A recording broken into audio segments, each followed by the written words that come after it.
Hello everyone and welcome back. We have a new 4.2 PTU patch to go over today, and we have some further interesting changes made to some of the locations, as well as vehicle changes, some other cool stuff that we're going to check out. So we're going to go ahead, we're first going to check out some more changes that have been made to some of the stuff at Pyro 1, the new Lazarus locations, and then we'll talk about a couple of other minor things, and then we'll move into some further vehicle testing. There's been some further changes to torpedoes, some weapons on the Idris, and some other random bits and bobs that we're going to take a look at. So let's go ahead and get into it. Alrighty, so let's go ahead and let's talk about some of the changes. So first, under gameplay, we have that there has been a change to the tritium trade base price has been increased. I checked on a couple of trading resources, and I don't even see that there's anywhere you can get tritium, so I'm not entirely sure what relevance that will have. So there's a very small thing there.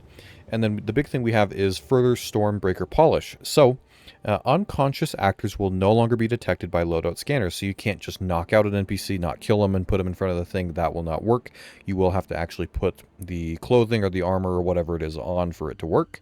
Further pylon sequence VFX and lighting updates, facility art and collision polish pass, removed shuttle doors and used air shield entrances, adapted entrance dock to adjust for new setup. Now that's a big change, and I think that'll be really nice because at least me, I have a pretty big tendency to get stuck on the doors when you get there, and it's really hard to get out. So I think air shields would probably help. We're going to go take a look at that in a minute. They also added cover structures between infirmary buildings and main facility. I don't know if that means there's just structures overhanging that, or if there's like additional cover. We're going to take a look at that too. More aggressive cleanup of dead Valakkar. Reduce the number of AI reinforcement in the data lab interior. Added Copian around pillar. Updating auto-spawn settings for Data Lab, unifying min-max spawns to remove randomness in number of NPCs spawning throughout the facility, and adjusting storm distortion volumes to fix the natural QT splined approaches from causing distortion. So some pretty significant changes there. I think the biggest ones we're going to try and go take a look at here is we're going to take a look at the little bit of a revamp they did to the shuttles. Hopefully it makes it a little bit easier to navigate in and out of those. And we'll check around the infirmary locations, see what changes there are there for the cover, maybe see any other little things. So yeah, let's go ahead. We're going to go down to the transport hub and take a look. The little thing I just noticed, but when you go through these areas that I believe there's a little air shield there. Listen, there's a little sound effect. It's kind of nice. Let you know you've gone in and out. Nice little thing. So yeah, now we'll just wait for the shuttle to come, and we'll see what it looks like now with the air shields. All right, shuttle's coming in, and there we go. So doors are gone now. That little thing will open up, and you just have a nice air shield you can get into.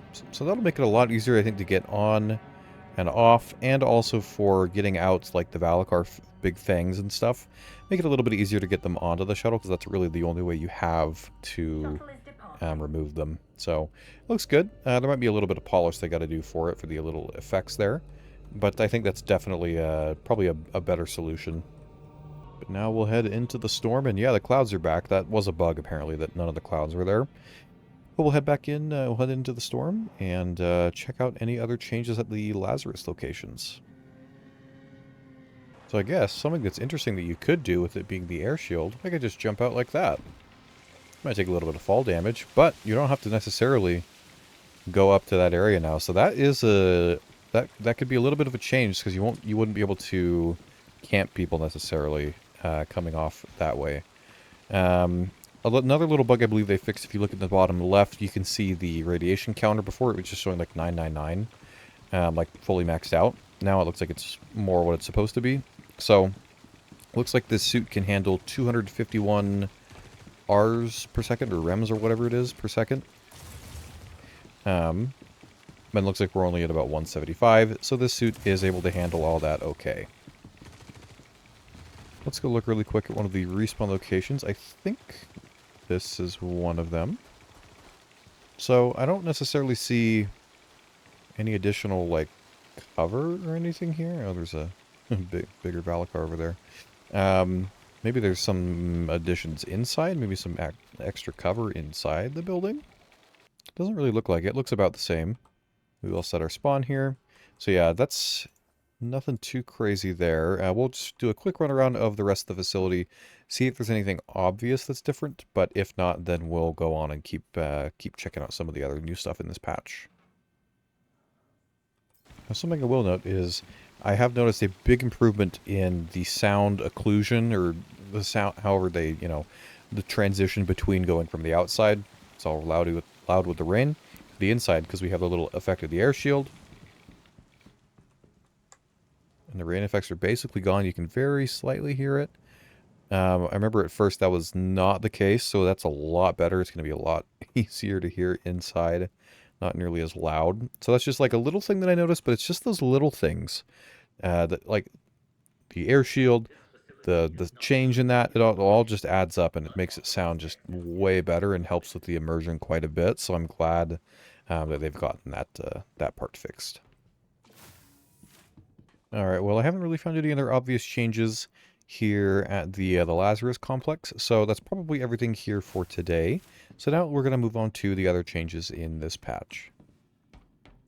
Alright, so now let's go over some of the other miscellaneous other information in the patch notes, and then we'll talk about the ships and vehicles section, which we're going to try and do some testing on a couple of things here. So, otherwise, in the gameplay section, we also had, there was some further Apex Valakkar balance and polish done.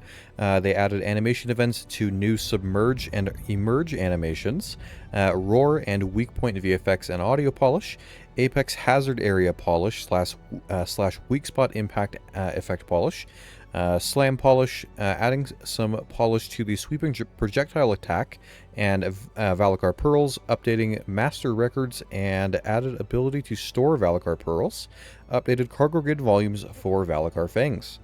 So just a bunch of little things, just getting those ready for the patch to go live. You know, I think the patch will probably, there's a chance it goes live at the end of this week, but I think it's probably more likely that it would be maybe like Tuesday or Wednesday of next week they'll push it to live. So either way could happen, but they're just getting things polished up for the Apex Valakkar, and I'm sure all the other different creatures that we're getting with this patch as well.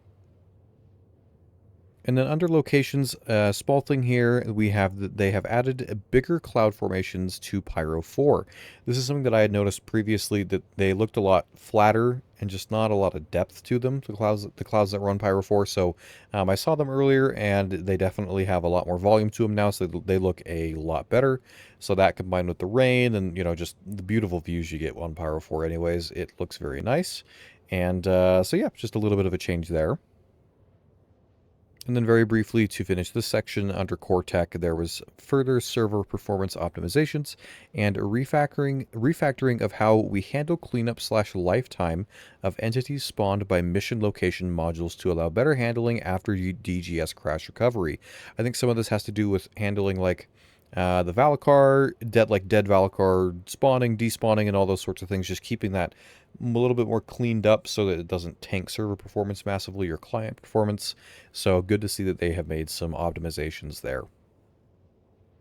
But that's kind of all the other miscellaneous things that we have to go over. So next, let's transition into looking at the ship and vehicle changes. We have some things in the patch notes, some things on SPViewer to take a look at, some stat changes, as well as some things that we're actually going to try and test in the game. So let's go ahead and take a look at that. Alright, so now we've got the ships and vehicles section. So there are some pretty interesting things in here. First, we have the tracking of torpedoes has been greatly improved. They've greatly improved their tracking capabilities. I would assume that means that they are going to be a lot more difficult to flare off or noise off. They'll be able to maintain that lock through a lot of countermeasures and things like that, which is good, because that should be something that, like, if you can just flare off the size 9, size 10, size 12 torpedo, it's, you know, you're just throwing away money as the person, you know, sending torpedoes down that way. So I think that's a pretty good change. We'll have to, I am just solo right now, so I won't be able to do specific testing on that to see how well that works, but that should be something that's improved. So then it makes it more of, you have to rely on the PDCs or your turret gunners trying to shoot down the torpedo. So it definitely will make it, it removes one layer of the difficulty of getting the torpedo to actually hit its target. So that is, I think, I want to say it's a good change, but we'll have to see how it actually turns out in practice, so we'll have to see for sure on that. So next, under ships and vehicles, we have a really good change, and that is the increased Idris alpha damage to meet size 7 damage weapon standards from 2306 to 6750. From what I've seen, that is for the ballistic cannon that is on the Idris T kit. So a really good change there, because before it was weaker than like the Polaris's size 6 guns. So we're going to do a little bit of testing with that. I think I have a Hornet that I can bring out that we can test with, see how many shots it takes to take that out, maybe a couple of other smaller ships or medium ships, just to see out of curiosity how strong those guns are now. So we're going to test that. There also has been a moderate Prowler health, damage reduction, and critical damage threshold increase. We'll look at the numbers for that and a couple of other things in just a moment in SPViewer. And then lastly, there has been some polish for the Atlas ICT. It's gotten some visor reflection polish, and they have updated the ICT category and made weapons able to be tractor beamed off. That may make it technically that you could put on other weapons, but I think because they are size 0 guns, as far as I know, there aren't any other size 0 guns, so I guess at least at the moment you probably won't have any other options besides those little laser repeaters. But potentially down the line, maybe you'll get some ballistic Gatlings or things like that. That would be fun. It would be really fun if you could put extra ammo in like the backpack for like ballistic weapons, so you could have, you know, quite a bit of ammunition for those in there. So those are the major changes in the ships and vehicles section. So now let's quickly take a look at SPViewer to see some of the other changes, and then we'll do a little bit of testing with the turret on the Idris T. Alright, so then let's quickly take a look at some of the stat changes in SPViewer. So first, there's an ever so slight adjustment with the Idris P. I think this change for the turret DPS, the burst DPS on those, is because the size 7 laser cannons that had been on the Idris P's turret the last couple of builds, that was confirmed to be a bug, and that was fixed in this build. So those are no longer there, so I think that's why there's technically the decrease on that. But again, we're going to be testing out the Idris T-Kit turret, which should add a considerable amount of firepower and DPS to the ship itself. So that's just a very minor thing for the Idris P. Then we have the Prowler, the SPViewer Prowler, which, by the way, if you have not seen the sneak peek of it, the latest sneak peek, it looks like we're going to be getting probably a Prowler variant of some sort. So that's probably why there's some adjustments being made to it. So during Alien Week, we'll get a new variant of that. Don't really know what it is yet, but I'm excited to see what we get with that. But for it, it has had a damage multiplier slightly lowered from 0.5 to 0.46, so your ballistics will be able to do a little bit more damage on that. Its health for the vital parts on the nose has been adjusted by about 1,000. It's been raised by about that much, so it's got 12,500 hit points now. And the body HP has gone from 20,000 to 22,000. I don't think that's a vital part of the ship, but it has gotten a little bit of a boost in HP there. And they've made some very slight adjustments to its flight characteristics. SCM speed has gone from 210 to 212, and max speed has gone from 1170 to 1200. And then another slight adjustment is its boost speed forward has gone from 445 to 450. So again, some pretty slight adjustments. The biggest thing is going to be probably that HP increase, but even that's not that crazy.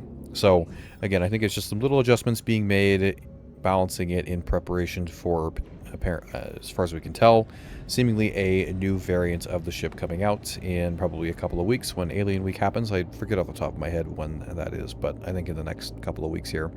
So looking forward to seeing what that is. And then let's go ahead and let's take a look at some of the other little changes in SPViewer.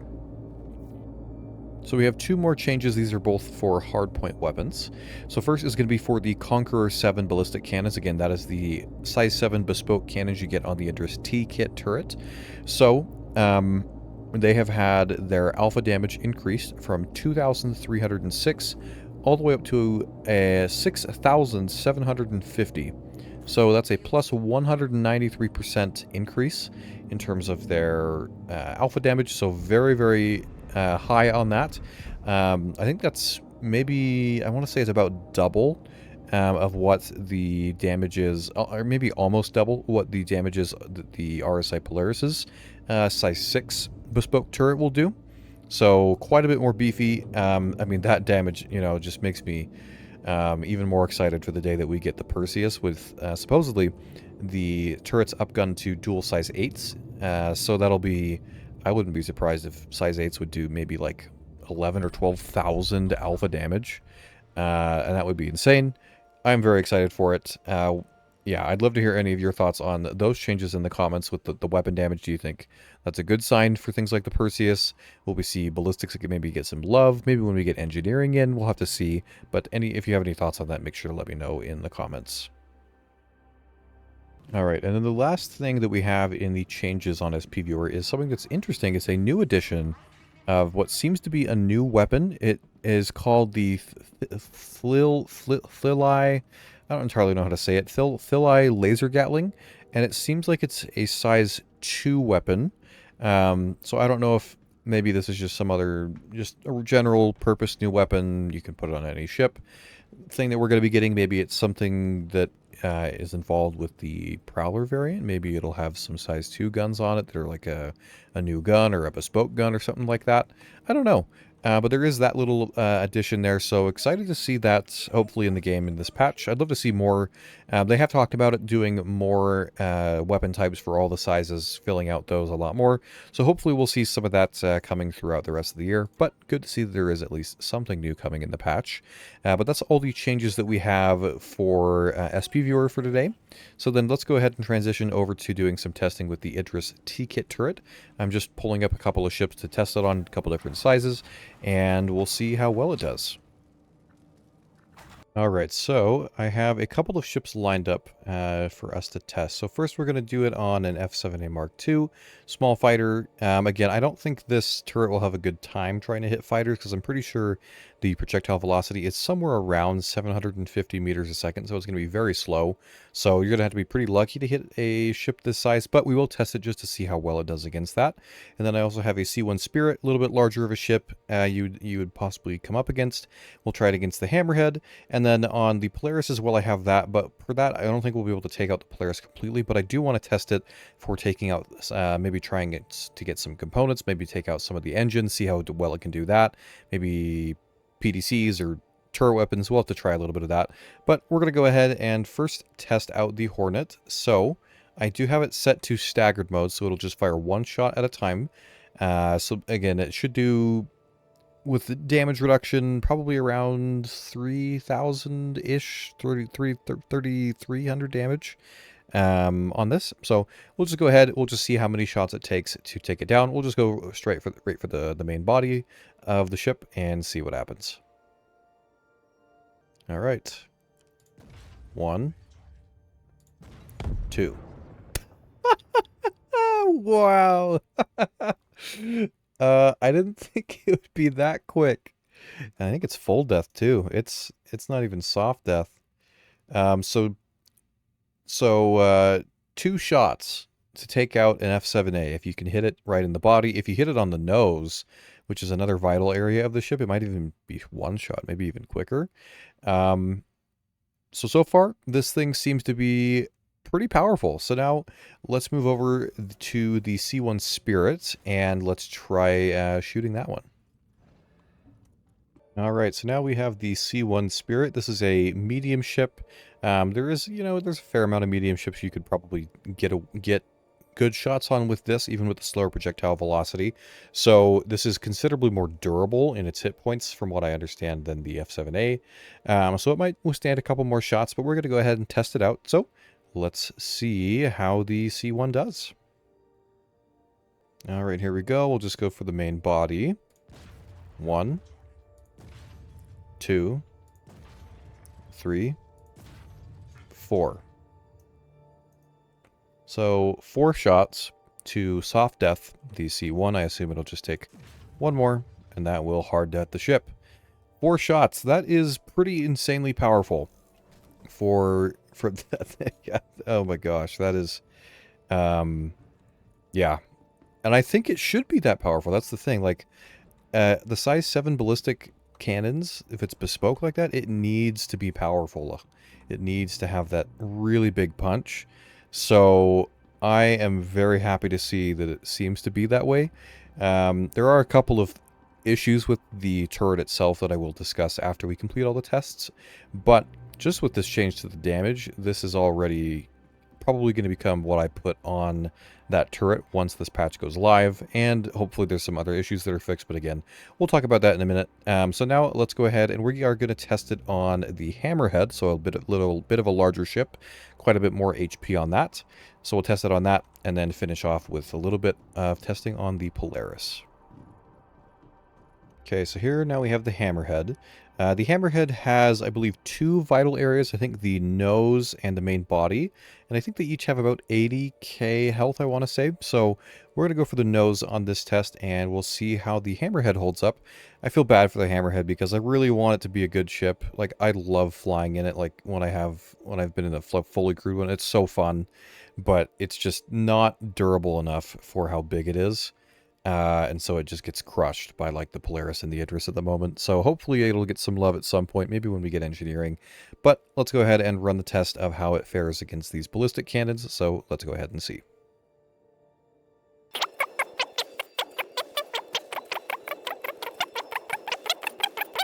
"31, 31. 31 shots to soft death a Hammerhead. So that is a considerable amount more. And again, if you're shooting at this, it's probably not going to all be in the same spot, so it might take a little bit more than that. But that's still surprisingly low for the size of the Hammerhead and how big it is.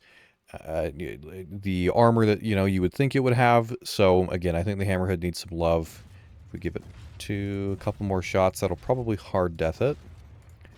But yeah. A little bit better on that, but again, I'd like to see some Hammerhead changes.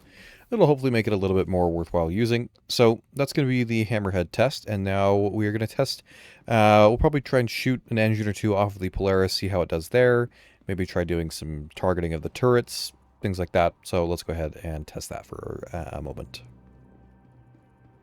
Okay, so now we got the Polaris. So I think what I want to do for this test is I want to test taking out one of the smaller engines and then one of the main thrusters. See how many shots those take, because this could potentially be really good for sniping the engines off of Polaris, because if you snipe all 6 of them off, it basically is just, it can't move. So we're going to test that, and then I might also test targeting one of the top turrets here, as well as potentially the main Psi 6 turret, just to see how well it does at disabling those. So let's go ahead and let's start with the engines, and we'll go from there.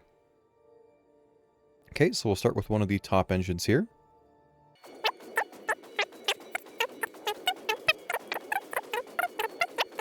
"23.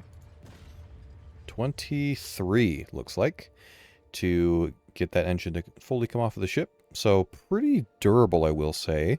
Then let's go ahead and let's try the main engine here. Okay, main engine.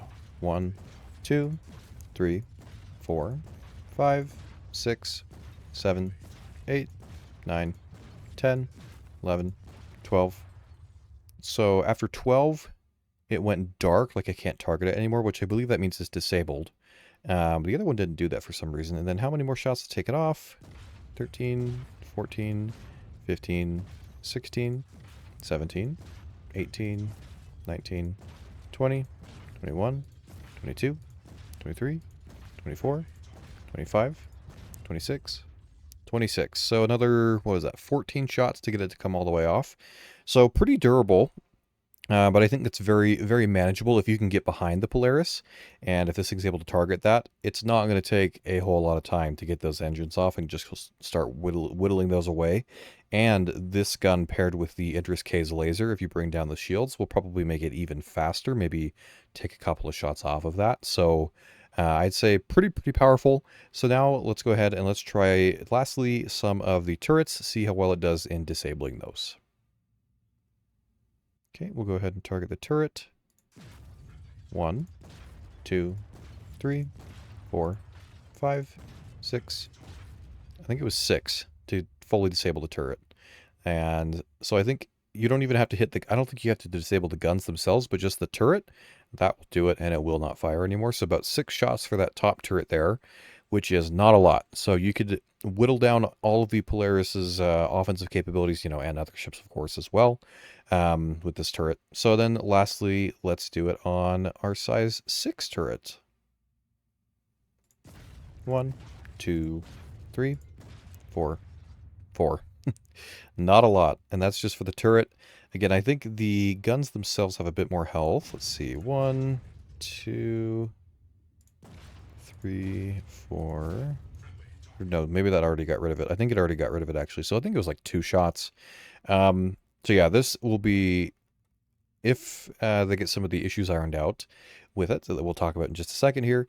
I think this could be a very, very good weapon to have equipped on your Idris. It would be very worthwhile, especially if you're taking on things like the Polaris and some of these other larger ships. You can chip pieces off of them and things like that.